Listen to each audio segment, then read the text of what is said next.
주신 은혜에 감사하는 5분 묵상, 이사야서 40장 1절에서 17절 유한한 인생에 주시는 위로와 회복의 말씀 제목으로 하나님의 말씀 보겠습니다.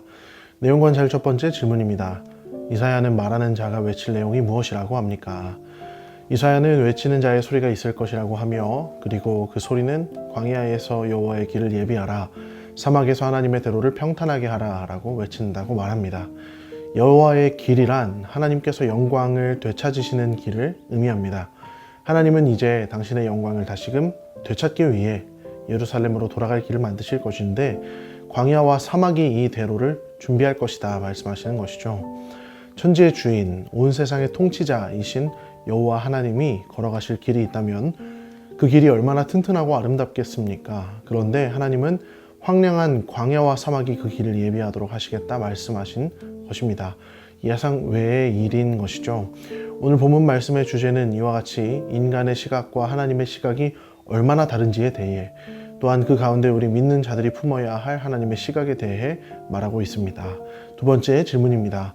하나님 앞에서 이 세상 만물은 무엇과 같습니까?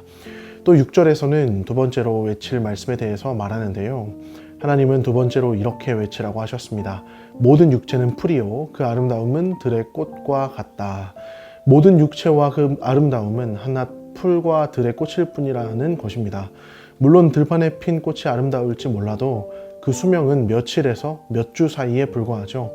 이 말씀은 천지의 하나님의 능력과 비교할 때 인간의 존재는 고작 이 정도에 불과하다는 것을 말해줍니다. 그리고 8절은 이렇게 선포합니다. 풀은 마르고 꽃은 시드나 우리 하나님의 말씀은 영원히 서리라. 잠깐뿐인 인간과 그 인간의 아름다움이 아니라 오직 영원하신 하나님의 말씀만을 사모하라. 오늘 말씀은 우리에게 이야기하는 것입니다. 연구와 묵상입니다. 하나님께서는 왜 말씀의 영원함 뿐만 아니라 육체의 유한함을 외치라고 명령하십니까? 하나님의 영원하심 앞에서 우리는 동시에 육체가 유한한 존재임을 깨닫게 되기 때문입니다. 12절 말씀에 하나님은 누가 손바닥으로 바닷물을 헤아리며 뼘으로 하늘을 재며 땅의 티끌을 되에 담고 저울로 산과 언덕을 달아보느냐 말씀하십니다. 하나님께서 보시기에 이 세상의 것들이 이와 같이 작다는 것이죠. 하나님의 영원하심과 인간의 유한함은 동시에 발견되는 진리입니다. 하지만 우리는 이 두 가지를 동시에 생각하지 않을 때가 많습니다. 하나님의 영원하심을 알고도 여전히 인간의 존재를 두려워할 때가 있는 것이죠. 그러나 우리는 반드시 인간과 육체의 유한함을 알아야 합니다. 모든 육체는 풀이요, 그 아름다움은 들의 풀과 같다. 우리는 이 말씀 앞에서 인간이 의지할 만한 대상이 아니라는 사실과 동시에 오직 하나님만이 우리가 섬기고 신뢰해야 할 유일한 분이심을 고백하게 됩니다. 느낀 점입니다.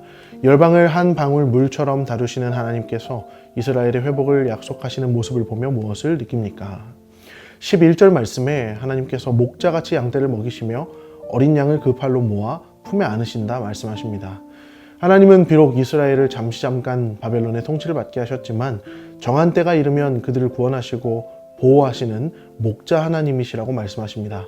하나님은 이스라엘을 버리신 것이 아니라 그들을 단련시키고 가르치기를 원하셨기 때문입니다. 우리도 고난의 시기를 지나야 할 때가 있습니다. 그러한 고난에도 불구하고 하나님이 우리를 버리셨기 때문에 고난당하는 것이 아님을 압니다.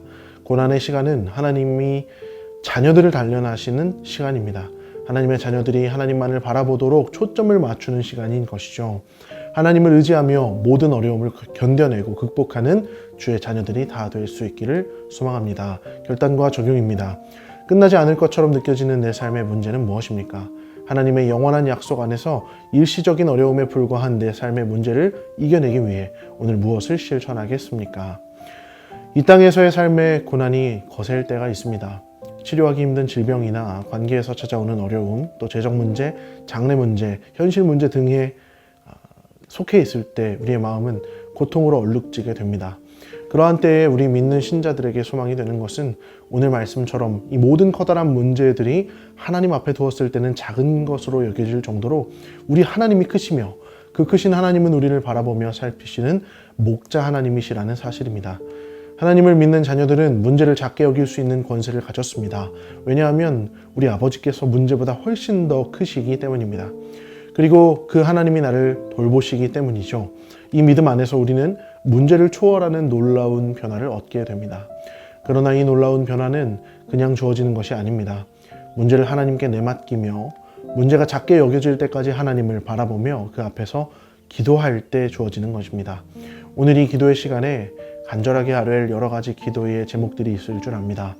그것을 놓고 하나님께 기도하실 때에 주여 하나님의 크심을 알며 하나님 외에 다른 어떤 것도 하나님보다 크지 않음을 믿사오니 우리가 이 문제를 작게 여길 수 있도록 우리의 믿음을 키워 주시옵소서 하고 기도하기를 원합니다.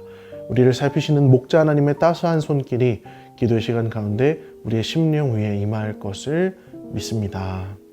이 시간 함께 합심하여 기도하기를 원합니다.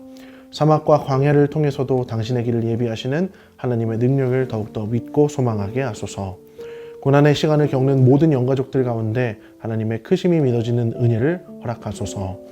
성문교회와 모든 영가족이 영원한 하나님의 말씀으로 붙들리는 아름다운 공동체가 되게 하소서.